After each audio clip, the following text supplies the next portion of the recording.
pedir que me puedan acompañar para poder empezar la palabra de esta noche a un versículo que se encuentra en la epístola de Tito, capítulo 2, versículos 11 al 13. Es mi impresión, ¿se escucha bien fuerte? Ah, es eso. Ya. Yo nomás lo escuchaba así re fuerte. Ese retorno. Ya. Tito 2, del 11 al 13.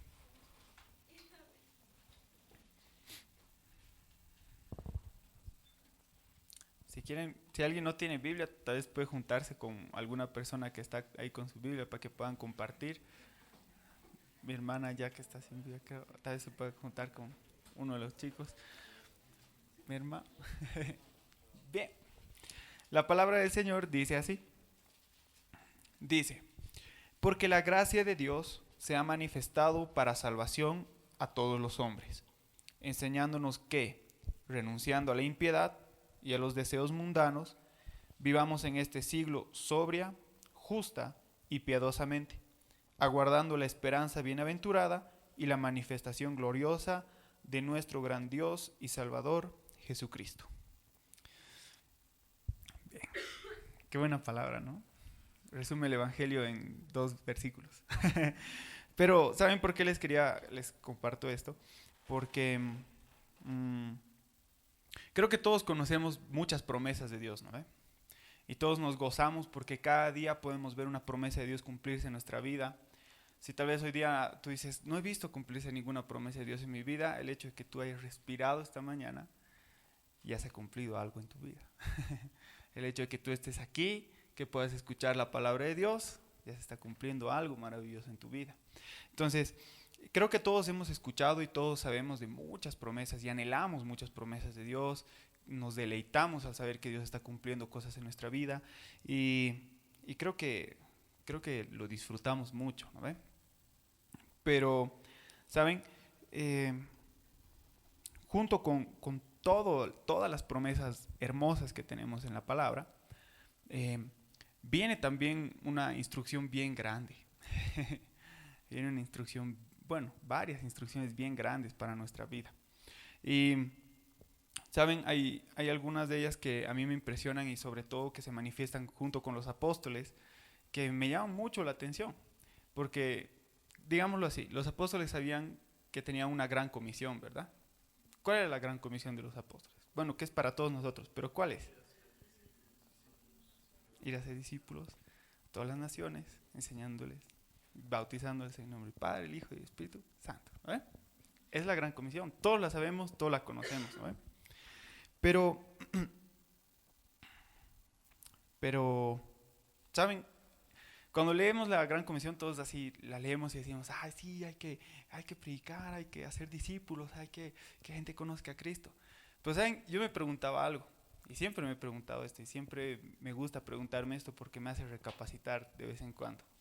¿Alguna vez han pensado por qué o qué era lo que motivaba a los apóstoles a hacer esto? Creo que todos escuchamos normalmente la gran comisión o leemos la gran comisión. ¿Pero alguna vez se han preguntado qué era lo que los motivaba? ¿O se han preguntado qué es lo que me motiva a cumplir esto? Esa pregunta me ha dado vueltas desde que conocí a Cristo.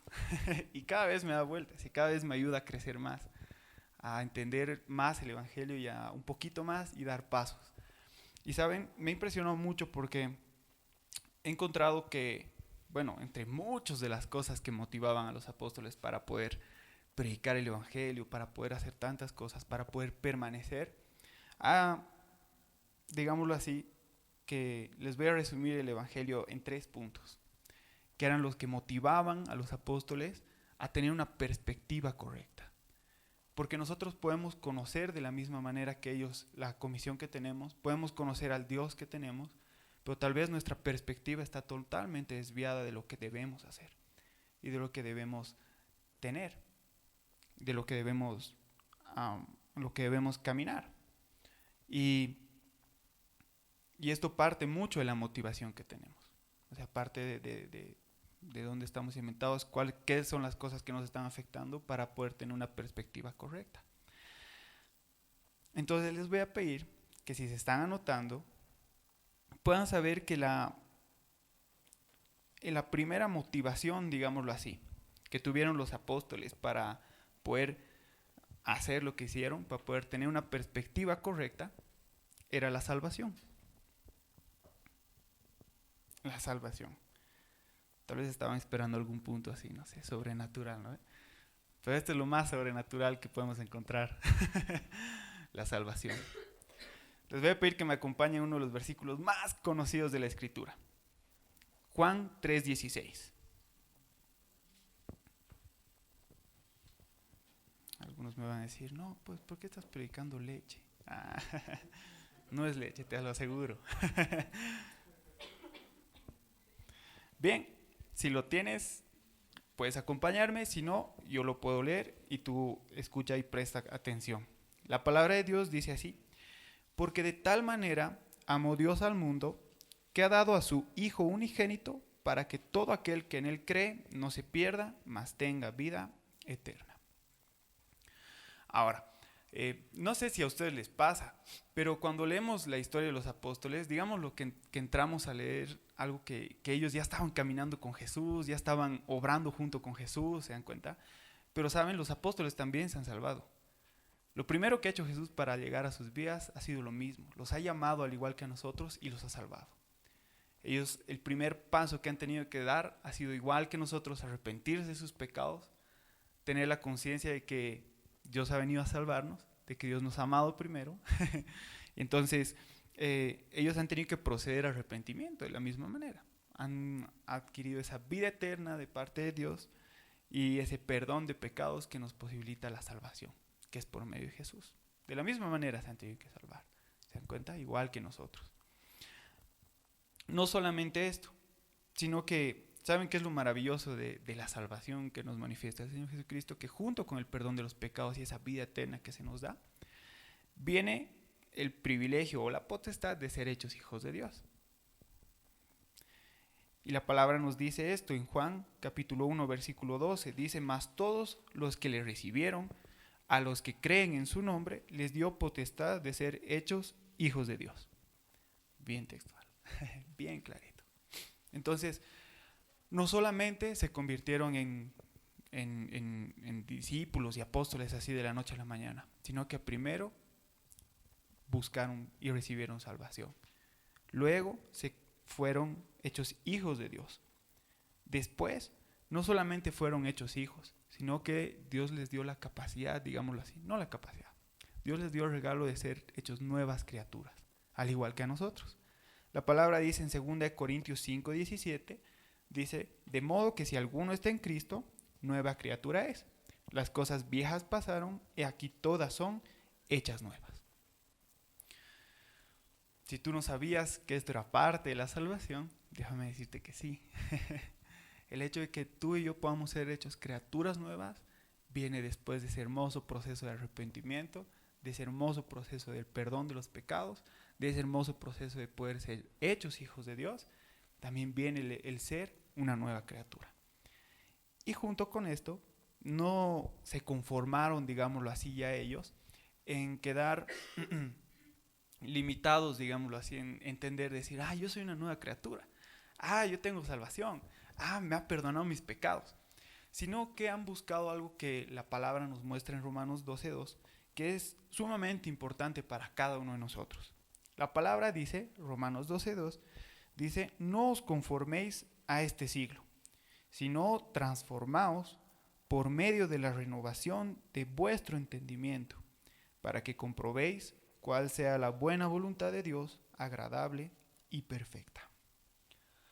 Entonces, junto con todas las cosas que Dios les ha regalado así tan maravillosas y nos regala a nosotros de la salvación, ellos han decidido hacer caso a la voz de Dios y han buscado renovar su entendimiento, ser transformados, entender lo que Dios nos llama a hacer y entender lo que Dios nos pide que hagamos, digámoslo así, junto con todas esas hermosas promesas, esos hermosos regalos que recibimos de Dios cada día. Pero saben, digámoslo así, el que ellos hayan recibido salvación no ha sido el único motivante en su vida para tener una perspectiva correcta. No ha sido lo único que los ha movido a adquirir una perspectiva correcta. Otro de los puntos más grandes, tal vez incluso, que tener salvación, ha sido entender el amor de Dios. Y ese es el segundo motivante grande que han tenido ellos para hacer y cumplir y vivir y tener una perspectiva correcta de lo que era seguir a Cristo. El amor. Vengan, acompáñenme a la palabra. La palabra de Dios nos muestra, digámoslo así, de distintas maneras. No de distintas maneras el amor, pero sí de distintas maneras la manifestación. Primero nos muestra que Dios nos manifiesta su amor y luego nos pide que nosotros demos ese amor. ¿Bien? Porque no podemos dar algo que no tenemos. Y el amor del mundo es por conveniencia, así que no es amor.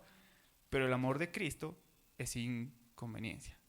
Es verdadero, es genuino. Entonces, si nosotros queremos dar ese amor, primero debemos recibir ese amor de Dios. Y debemos conocer a Dios.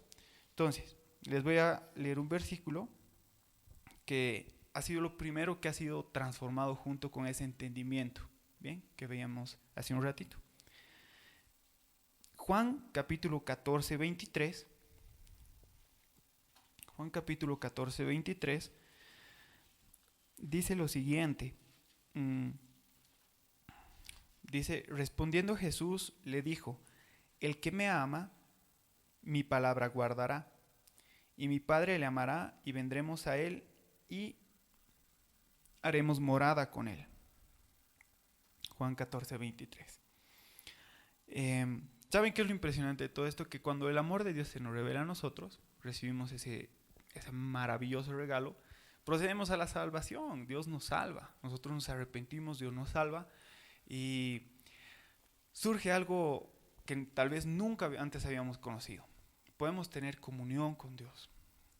Y esa comunión es lo que nos permite poder recargarnos cada día de ese amor, poder recargarnos cada día de las cosas maravillosas que Dios tiene para nosotros, y también nos permite poder dar ese amor, nos permite poder dar todas las bendiciones maravillosas que Dios nos ha dado. ¿Bien? Esa comunión con Él. No solamente eso, sino que nos permite cosas más grandes, conocer a nuestro Dios, nos permite tener comunicación con Él, saber cuál es su voluntad, que es agradable y perfecta. ¿No? Entonces, la comunión y ese amor que nosotros tenemos hacia Dios y descubrir ese amor maravilloso nos ayuda a entender y nos ayuda a conocer parte del, digámoslo así, de nuestra perspectiva correcta. ¿Bien? Ahora, ¿qué es lo que pasa? Que Dios no solamente nos pide que lo amemos, no solamente nos pide amame y todo está chan chan. No, sino nos pide que también demos ese amor.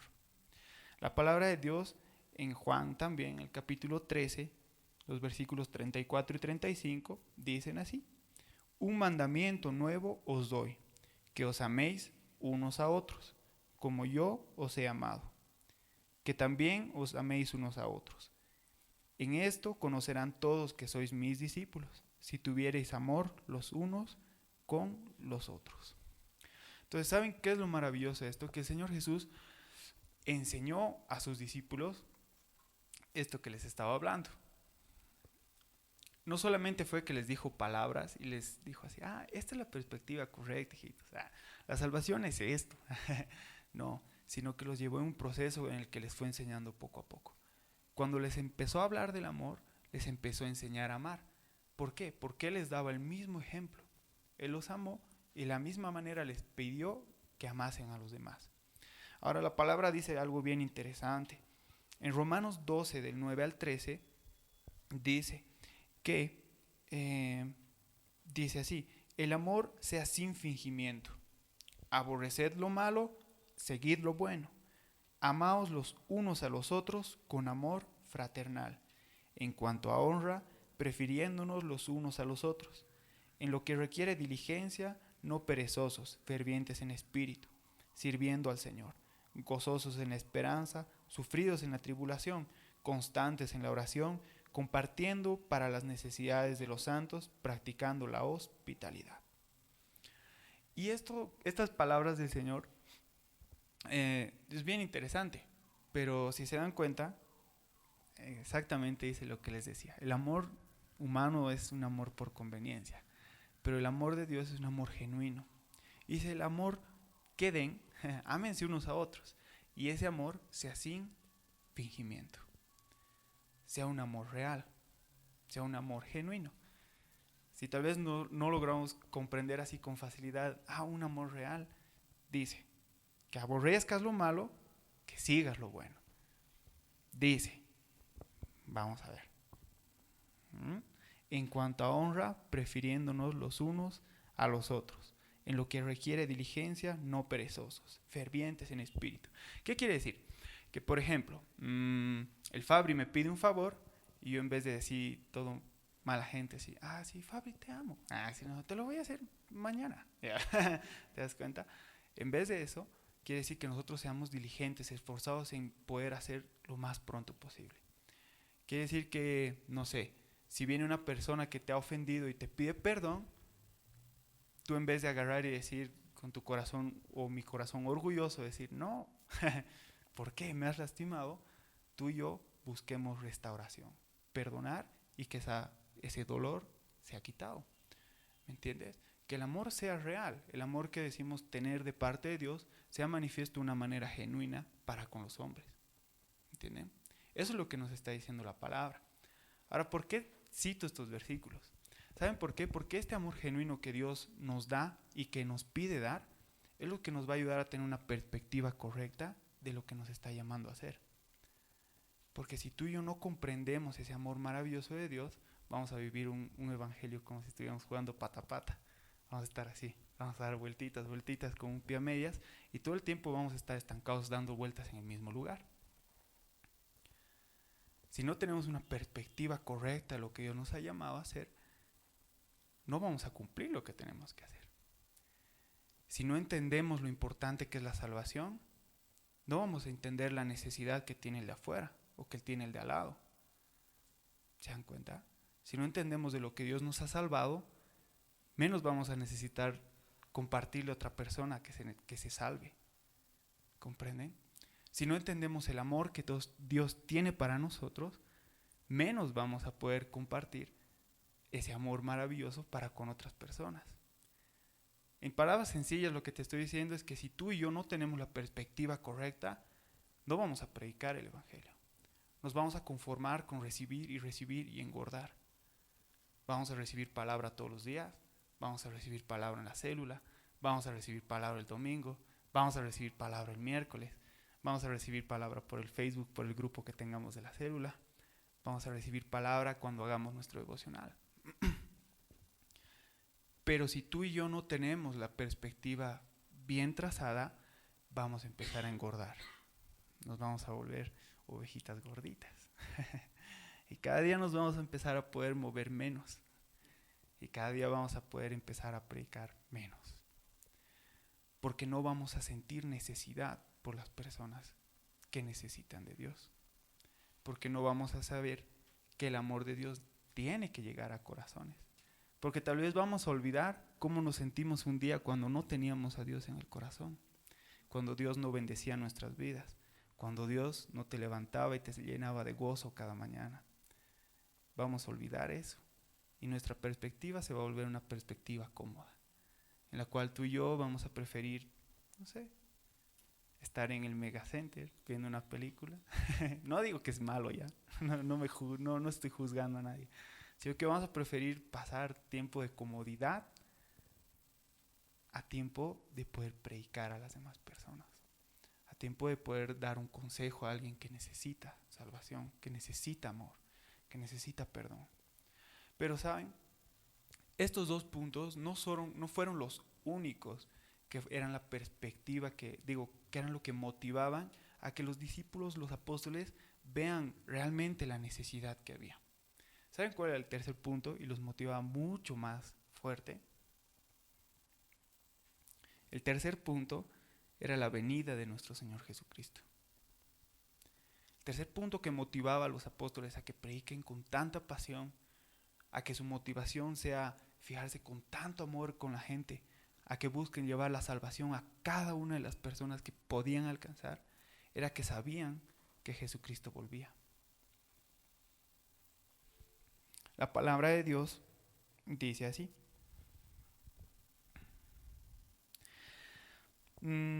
Primera Tesalonicenses 4, 16 al 18. Dice: porque el Señor mismo, con voz de mando, con voz de arcángel y con trompeta de Dios, descenderá del cielo, y los muertos en Cristo resucitarán primero. Luego los que vivimos, los que hayamos quedado, seremos arrebatados juntamente con ellos en las nubes para recibir al Señor en el aire. Y así estaremos siempre con el Señor. Por tanto, alentaos los unos a los otros con estas palabras. Un versículo más. 1 Corintios 15, 51 a 52. 1 Corintios 15, 51 al 52. Dice la palabra de Dios: he aquí os digo un misterio. No todos dormiremos, pero todos seremos transformados. En un momento, en un abrir y cerrar de ojos, a la final trompeta, porque se tocará la trompeta, dice, y los muertos serán resucitados incorruptibles y nosotros seremos transformados. Ahora, ¿por qué te leo estos dos versículos? No te voy a explicar escatología. No te voy a explicar cómo surge todo esto, porque nos llevaríamos toda la noche. Pero lo que sí te voy a explicar es que el Señor Jesucristo vuelve. Es una promesa. Y sabes, lo interesante de esta promesa maravillosa es que el Señor, dice la palabra, que tiene paciencia para que nadie se pierda, que tiene paciencia para que todos procedamos a arrepentimiento. Pero ¿sabes qué es lo complicado de todo esto? Que nosotros, al no percibir que esa promesa, tal vez no entender que esa promesa se va a cumplir, creemos y la tomamos por tardanza. Y creemos que el Señor va a volver cuando yo tenga 80. Hasta eso voy a poder ganar almas. ¿Te das cuenta? No. Pero ¿sabes? Te voy a ayudar a que entres un poquito al contexto de lo que estaba pasando en ese tiempo. Cuando el Señor Jesucristo les prometió esta palabra, les dijo esto, les dijo: yo vuelvo pronto, estén atentos a estas señales. El pueblo conmocionó totalmente. ¿De qué manera? Los tesalonicenses, Tesalónica, una ciudad, los creyentes de esa ciudad entendieron de tal manera eso que agarraron y vendieron todo lo que tenían. Empezaron a vivir todos así juntos para predicar el evangelio y vendieron todo. O sea, no tenían casa, no tenían burreguitos, no tenían burros, no tenían nada. ¿Se dan cuenta? Vendieron todo porque dijeron: el Señor vuelve pronto y nosotros tenemos que predicar. Y Pablo se acerca y les dice: esperen, tranquilos. Tranquilos, por favor. El Señor va a volver. No venden sus casas porque va a volver, pero necesitan vivir. Necesitan dónde tener. ¿Saben qué es lo que pasa con este pequeño detalle? Que la gente como nosotros, todos nosotros, cuando no vemos algo así tan rápido que sucede, lo tomamos como que si ya no va a suceder. Y perdemos la perspectiva de lo que la palabra de Dios nos dice. ¿Saben? A mí me impresiona y me da... Siempre que he leído este versículo me ha dado miedo. No miedo del malo, se dan cuenta, sino de no. Sino me ha dado temor. Porque cada vez que leo la palabra que dice que en un momento, en un abrir y cerrar de ojos, vamos a ser arrebatados con el Señor, me da temor. Porque digo: Dios mío, ¿y si pasa ahorita? ¿Realmente estoy a cuentas contigo? Si pasa ahorita, ¿realmente estoy cumpliendo lo que tú me has llamado a hacer? Si pasa ahorita, cuando tenga que darte cuentas ahí arriba. Y si pasa ahorita y veo a todos irse y yo me quedo.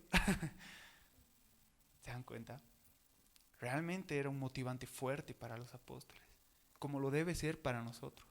Porque el esperar y el anhelar que nuestro Señor Jesucristo vuelva es lo más grande que puede haber en nuestro corazón. Yo no anhelo morirme, la verdad. Pero si eso significaría que voy a ir a descansar a la presencia de mi Dios, lo anhelaría, ¿se dan cuenta? Si esa fuera la única opción. Por eso anhelo que el Señor venga. Pero ¿saben qué es lo que me da más temor ahí? Anhelo que el Señor venga. Pero también, digámoslo así, de una forma correcta, anhelo que tarde para que pueda cumplir lo que tengo que cumplir. Porque no anhelo estar en su presencia y que Dios me diga, sabes, Checho, tú tenías que predicar a todas estas personas. ¿Qué has hecho? ¿Entienden? Y de la misma manera eran los apóstoles. Ellos se sentían igual de motivados, porque sabían que el Señor volvía, porque sabían que la gente necesitaba salvación, necesitaba perdón de pecados, porque necesitaban que la gente necesitaba ese amor de Dios. Sabían que la gente necesitaba ese amor de Dios. Sabían que cada una de las personas necesitaban comunión con Cristo, para que así, cuando venga el Señor, ellos también puedan irse con Él. Ya sea que muriesen o ya sea que el Señor vuelva, ellos puedan irse con Él.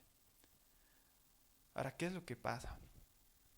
Mi intención en esta noche no es dar palo tampoco y no es perturbarte. Mi intención esta noche es que puedas recapacitar. ¿Te puedo pedir que me ayudes con la guitarra? No, estoy muy atento, está muy bueno. Sí, no.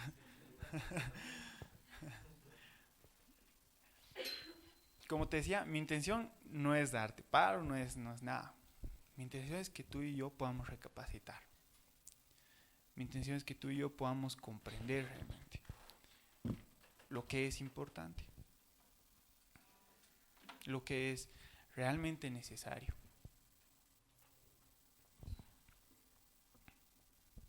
Lo que realmente es necesario. ¿Sabes?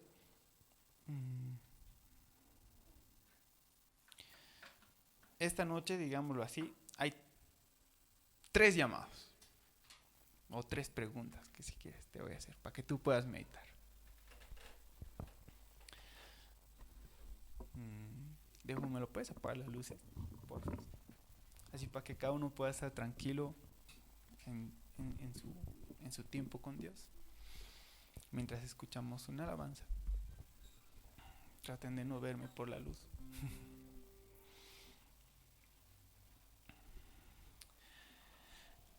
¿Sabes?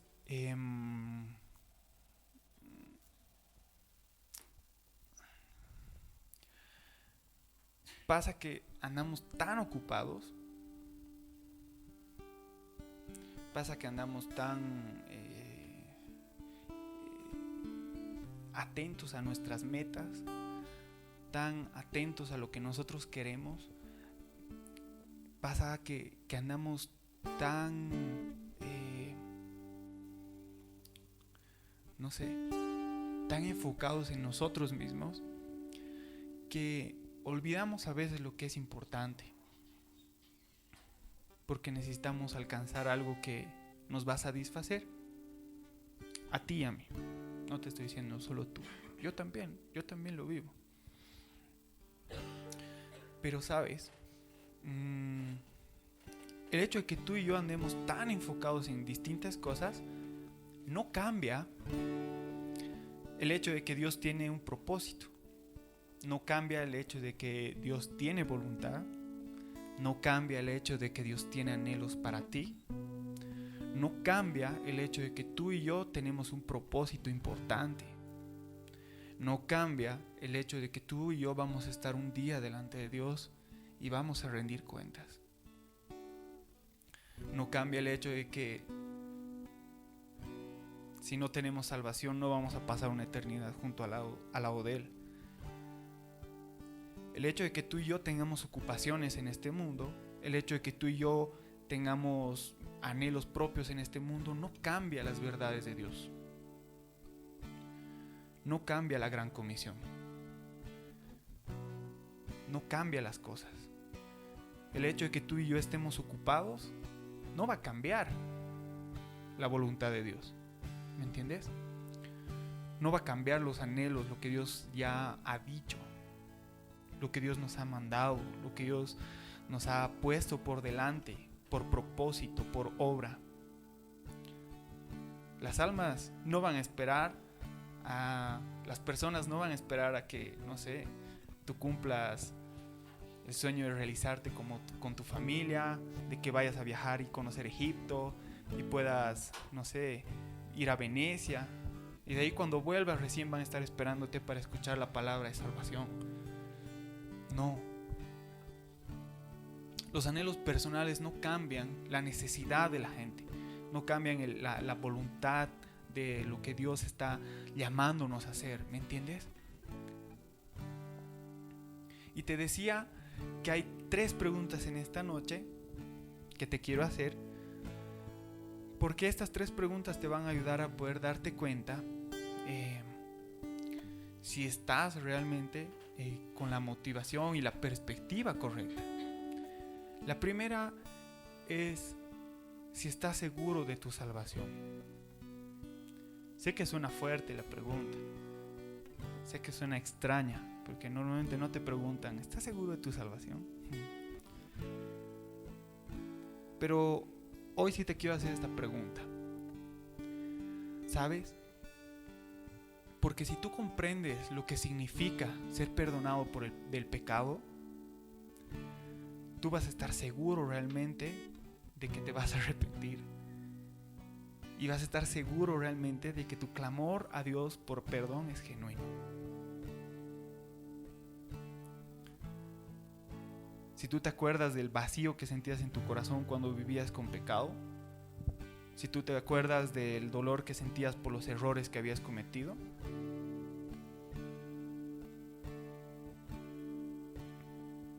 te va a ayudar a entender y a motivarte un poquito más de si realmente conoces la salvación.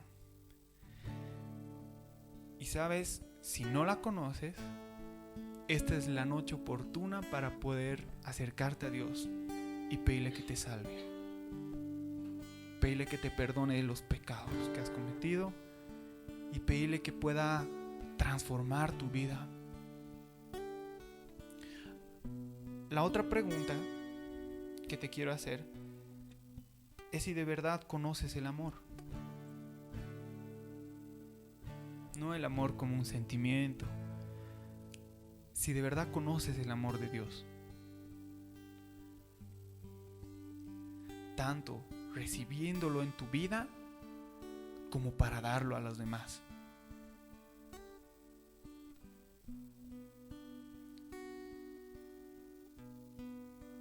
Porque si no conoces el amor de Dios, tanto para tu vida como para darlo a los demás, eso explicaría de por qué estás tan enfocado en ti mismo.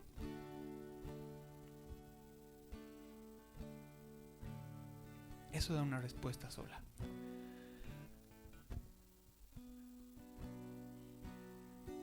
Y la tercera pregunta que te quiero hacer en esta noche es si de verdad anhelas estar un día con Jesús. ¿Sabes por qué? Porque si no anhelas en tu corazón fervientemente estar un día con Jesús, hay algo que está raro en tu vida. Porque si tú te has salvado y tú sientes el amor de Dios, cada uno de nosotros debe anhelar fervientemente el día que Él vuelva. ¿Sabes por qué? Porque eso nos va a motivar a 2 cosas. Una, a vivir una vida de santidad, de guardar la salvación con temor y con temblor. Y la otra es que nos va a ayudar a entender de que tal vez el Señor vuelve muy pronto. Y hay gente que necesita conocer de Él. Hay gente que necesita salvarse, hay gente que necesita ponerse a cuentas con Dios como tú y yo nos hemos puesto en algún momento. Hay gente que necesita un abrazo de amor de parte de Dios. Hay gente que necesita ser consolada por el Espíritu Santo.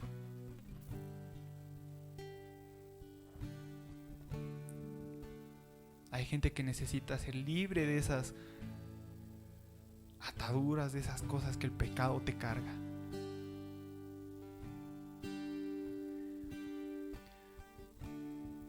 Y te hacía estas 3 preguntas porque si tú te has hallado deficiente en alguna de las 3, hoy es la oportunidad de que eso pueda ser transformado. ¿Sabes? Hace un momento cantábamos una canción que decía: mientras tenga aliento de vida, haz tu obra en mí. Mientras tenga aliento de vida, haz tu obra en mí. Durante los 5 minutos siguientes, por lo menos sé que vas a tener aliento de vida. Entonces Dios puede transformarte. Dios lo puede hacer, pero tú y yo debemos pedirlo. Entonces te voy a pedir que si esta noche tú no conoces la salvación, puedas entender que la paga del pecado, dice la palabra de Dios, es la muerte. Y tú estás separado de Dios. Y puedas orar junto conmigo.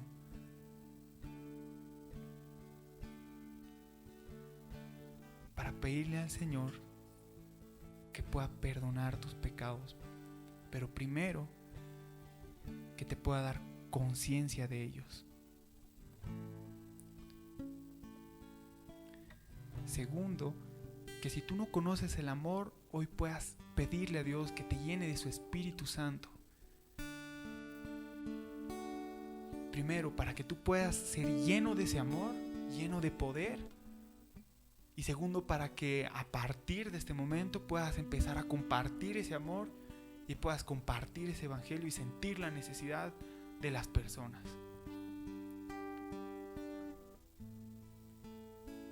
Y tercero, que si no anhelas el retorno de tu Señor, de mi Señor, de nuestro Señor Jesucristo,